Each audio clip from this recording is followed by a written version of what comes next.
C'est malade, ils viennent jouer, puis là... Oh, shit! Je capote, je capote! C'est des blagues!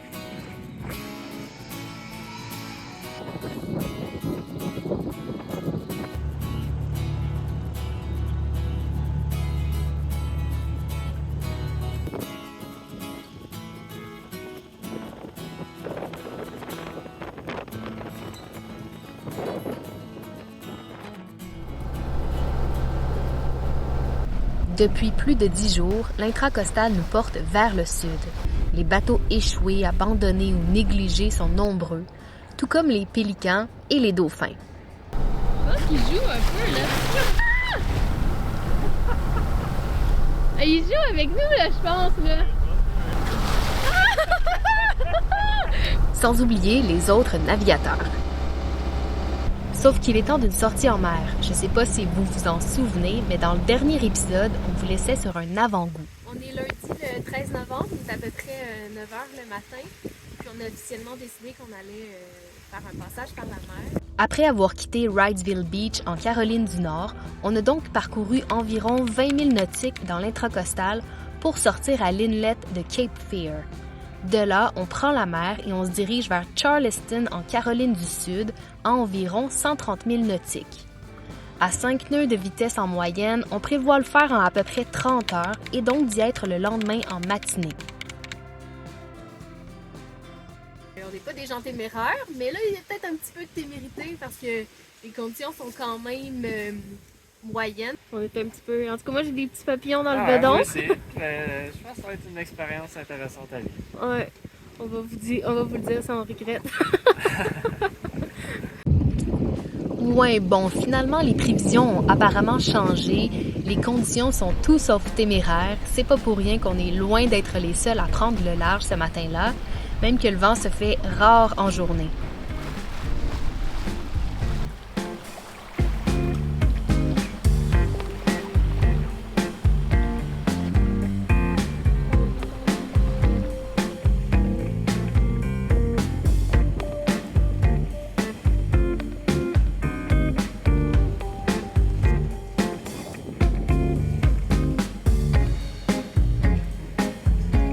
Une bonne vague, là.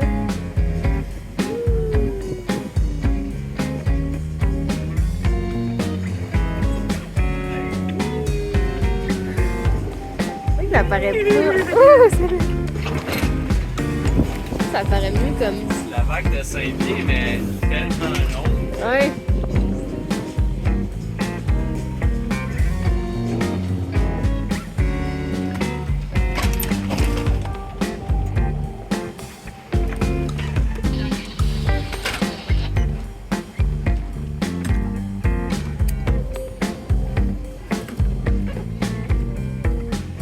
C'était absolument malade. Il y a une gang de dauphins qui sont venus jouer avec nous, jouer avec le bateau. Ils passaient devant, on dirait comme se lancer des défis de passer devant le bateau le plus vite possible. Puis ils tournaient un peu autour de nous, un peu partout, jouaient dans les vagues. C'était vraiment malade. C'était comme un peu une espèce de rêve idéal là, de voir autant de dauphins jouer avec le bateau. Là. Moi, c'est clair que je me tannerai jamais de ça. Je ne deviendrai jamais indifférente, ça c'est clair. C'est capoté, c'est tellement beau là. Wow.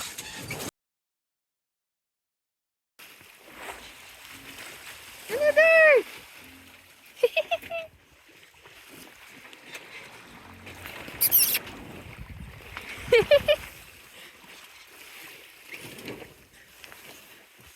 Ton coquin?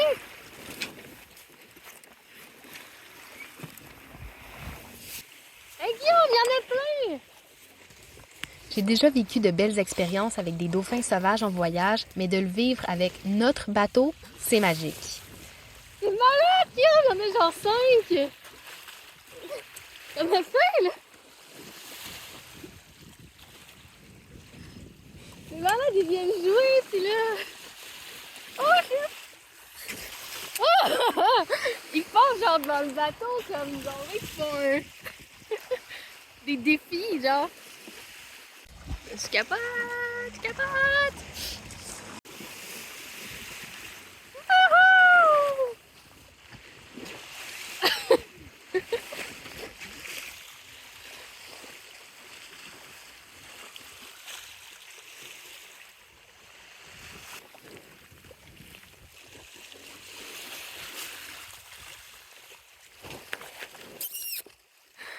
Ici, on peut remarquer au moins un dauphin tacheté, soit de l'Atlantique, soit pantropicale, je suis pas certaine, mais certainement une espèce différente du grand dauphin ou bottlenose dolphin qu'on voit partout dans l'intracostal. Ils sont trop beaux! Dans leur cas, des taches apparaissent graduellement avec l'âge. Donc, les autres dauphins qui sont là mais qui sont pas tachetés peuvent être des juvéniles, voire des petits. C'est aussi possible qu'il s'agisse d'un groupe mixte de différentes espèces de dauphins.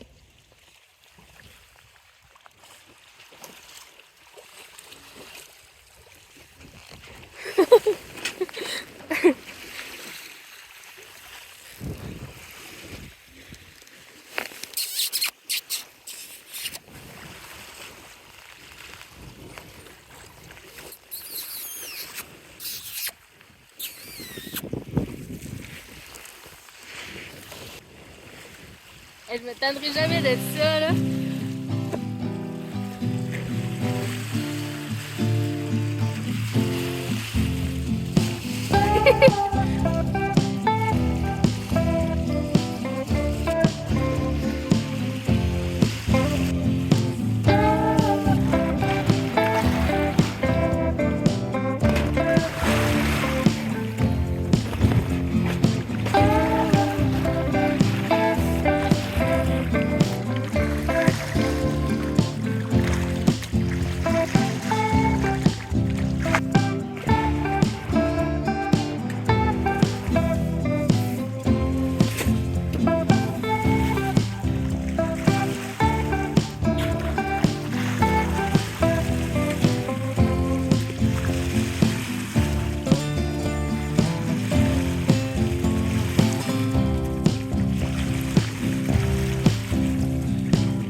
Donc là, vous ne voyez pas, mais parce qu'on est la nuit, mais il y a plein de dauphins.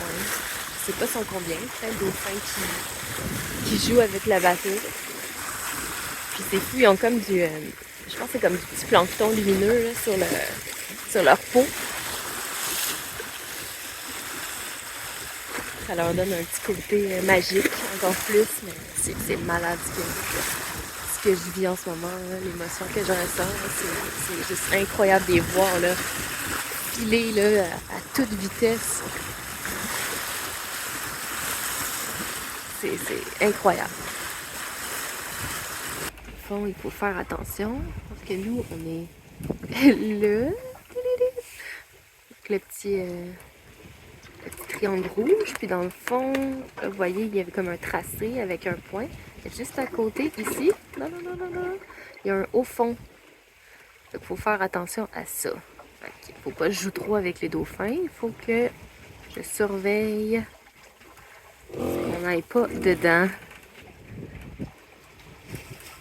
Et là, le cap, des fois, il nous emmène vers là, mais le vent n'est pas trop fort. Puis on ne veut pas l'amener non plus trop arrière pour pas perdre notre vent, parce que là on en a un petit peu. Donc, voilà, pour rester attentif. Parce qu'il y a même du 3 pieds là-dedans. Fait que c'est vraiment un vrai au fond, puis il faut pas niaiser. Sinon, on va pas très vite, mais ça avance. Sur le sol, grâce à un petit courant vers nous, on roule à 4.3. Puis le vent, on ne voit pas bien. Le vent apparent est à 5.6. Parce que le vent réel est à 8.6. Plus tard dans la nuit, Guillaume a aussi été accompagné d'un grand groupe de dauphins, au moins une douzaine selon lui. Il a même assisté à des sauts spectaculaires. Je suis un peu jalouse.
moi, peut-être 5 minutes après m'être réveillée, j'étais en train d'aider Guillaume à rouler un peu génois. Peut-être 10 minutes après m'être réveillée, ben, j'étais en train de prendre 2 riz au bas. Ça s'est mis à brasser tout d'un coup, donc ça donne bien. J'avais le temps de dormir un peu, puis de me réveiller, de faire moi-même. Let's go, fallait y aller, fallait donner un coup de main. Oui, c'est vrai, j'ai perdu ma tique. Elle est partie au vent, pouf! Je m'en suis même pas rendu compte, puis je m'en doutais qu'elle était partie, mais c'est Guillaume après qui m'a officiellement dit qu'elle était partie à l'horizon rejoindre mes amis les dauphins. C'est partie des risques. Fait que j'ai eu le truc un petit peu plus ajusté. On approche.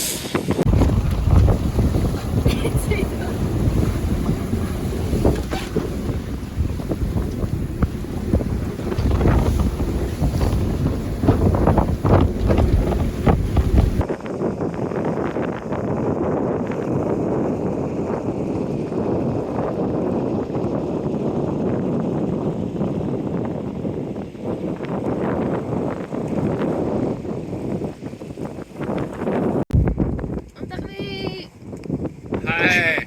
J'ai rempli les trucs sur l'iPad. Yeah, on est arrivé après 27 heures que ça a pris, à 5,4 nœuds de moyenne. Pas si mal.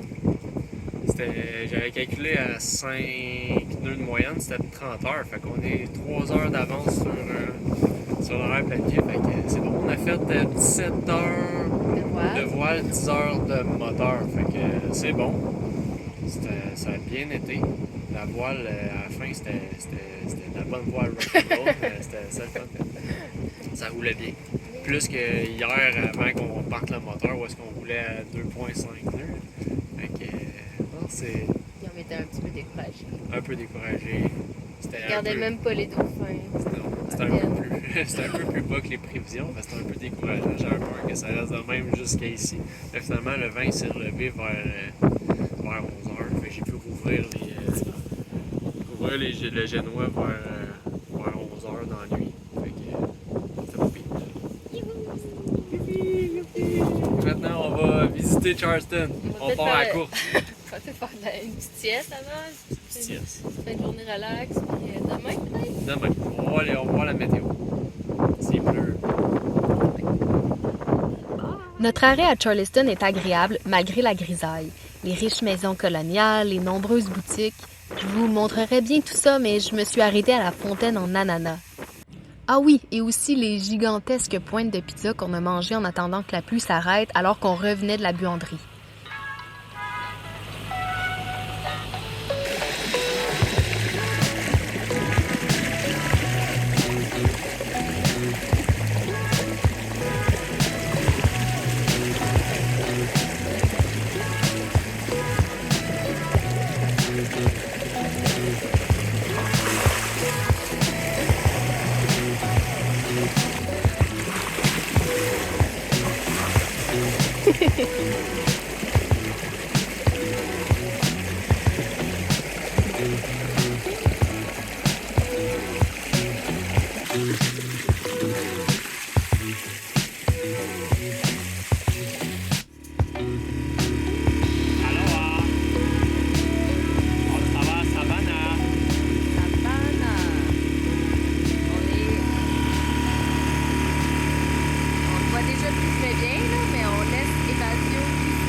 De 20 minutes à faire en dinghy pour se rendre à une marina où il y a un dinghy dock qui va nous coûter 20$ pour la journée. On va porter notre vieille huile. On vient de faire un fait rechargement d'huile hier. Deuxième. On en fait pas mal moins que je pense. On a comme 1 million de filtres. 18 filtres. On est bon pour 4 ans. Isle of Hope Marina. Un échec pour l'huile usée. Hein? Un échec. Échec. Elle prend pas en ce moment. Zut. On va une autre place. On va domper dans l'eau. En plein sur la tête d'un lamentin.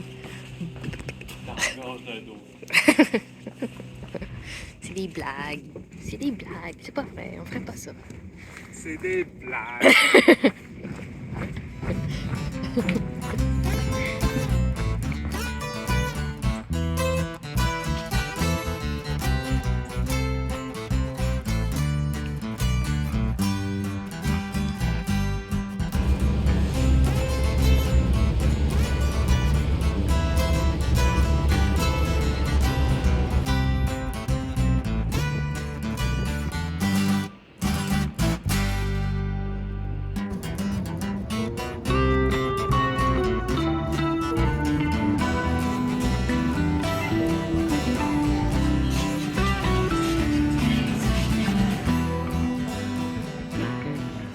C'est pas juste pour les odeurs de bonbons et de popcorn qu'on a aimé Savannah.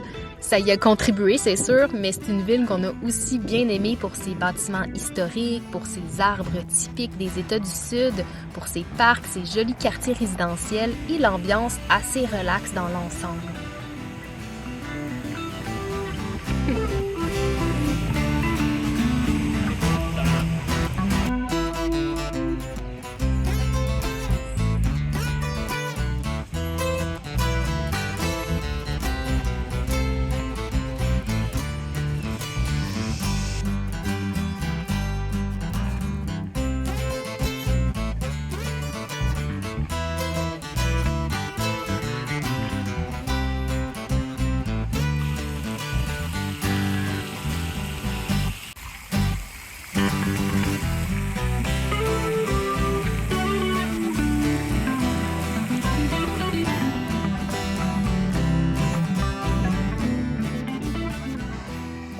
Au moment de déguster nos petites bières, on savait pas encore que le retour serait quant à lui moins bien réussi, avec un autobus retardé d'1 heure et un trajet en dinghy de 20 minutes dans la pluie, le froid et le noir total.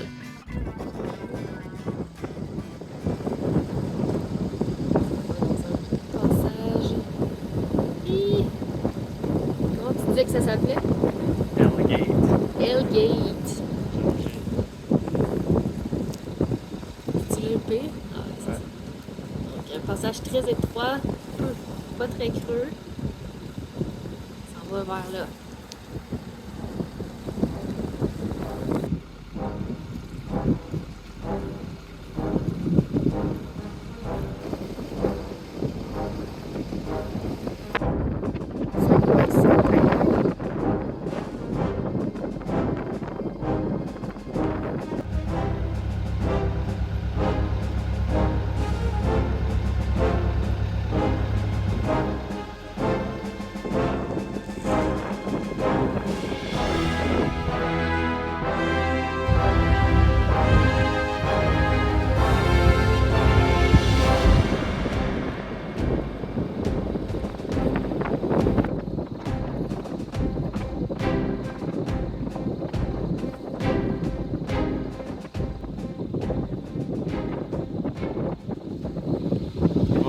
On a vu 5,6 pieds.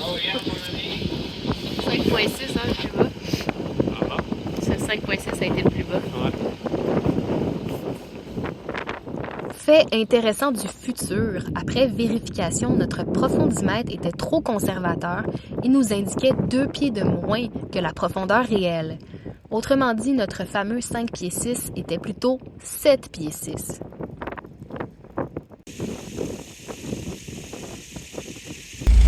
On se prépare à prendre la mer ce matin. On a environ 109 milles nautiques pour se rendre à Sainte-Augustine. Donc, là, en ce moment, on est en Géorgie, donc c'est le passage pour nous rendre jusqu'en Floride. C'est quand même excitant d'arriver dans un état chaud, réputé dans le sud. Donc, c'est assez excitant. Donc, pour ce passage-là en mer,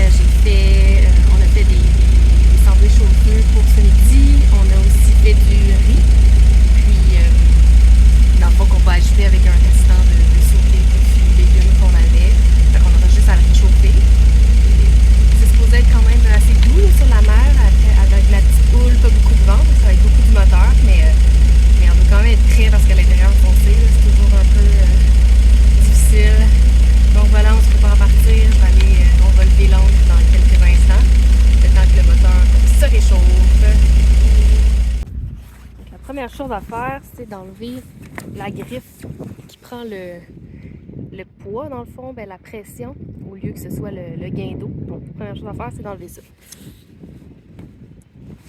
Ici, j'ai mes boutons. C'est pas celui-là. C'est le bidon. Un tout petit peu. Guillaume avance pour justement libérer un peu de pression. Donc, voyons, on est debout. J'aurais mis 150 pieds de chaîne. Et voilà, je vais pouvoir le faire. Donc, une fois ça fait, on commence à tirer. Puis moi, j'indique dans le fond dans quelle direction Guillaume doit avancer.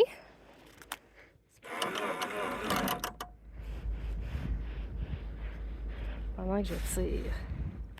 Ouf. OK.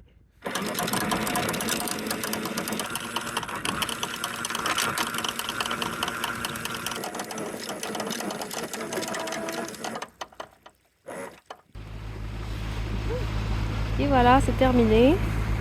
On voit ici que ça, c'est la griffe ici. Qui vient s'attacher après la chaîne. Donc là, elle est juste en repos, tout simplement. Puis l'encre est remontée. J'ai même enlevé un petit peu de vase qu'il y avait. Puis je l'attache avec une corde pour pas mettre la tension sur la chaîne. Donc la chaîne est là un peu de lousse. Puis c'est vraiment la corde ici là, qui retient l'encre. Puis j'essaie toujours de mettre très serré parce que sinon l'encre fait de la vibration contre le reste du métal. Donc j'essaie de le serrer le plus possible. Donc voilà, on est prêt pour la mer.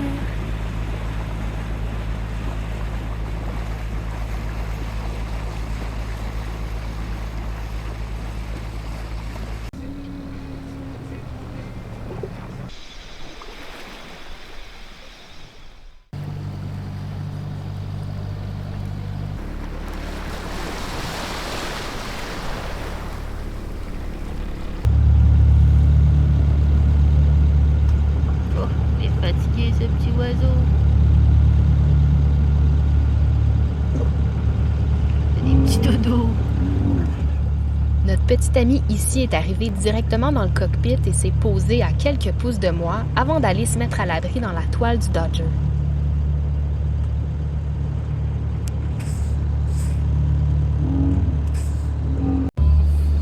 Le sommeil est proche.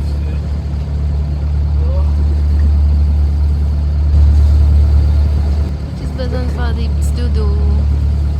Des petits dodos, des petits oiseaux. Fais des petits dodos. C'est la première fois que je fais de la nourriture chaude depuis qu'on fait des traversées. Donc c'est la troisième traversée, puis la première fois qu'on va manger chaud pour souper. Donc c'est assez tranquille, c'est pas si mal. Ça bouge un petit peu évidemment, mais ça se tolère. Puis on a le super four sur bascule.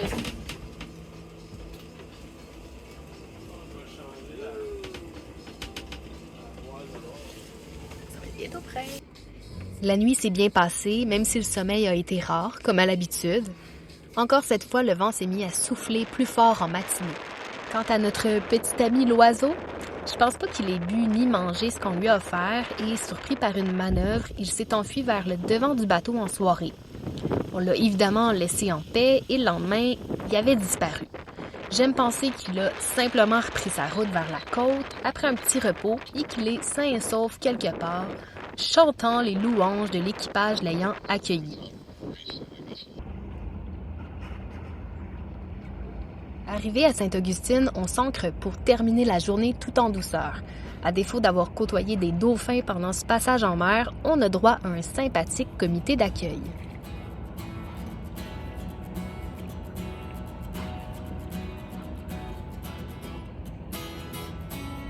Merci de suivre nos petites aventures sur Evasio.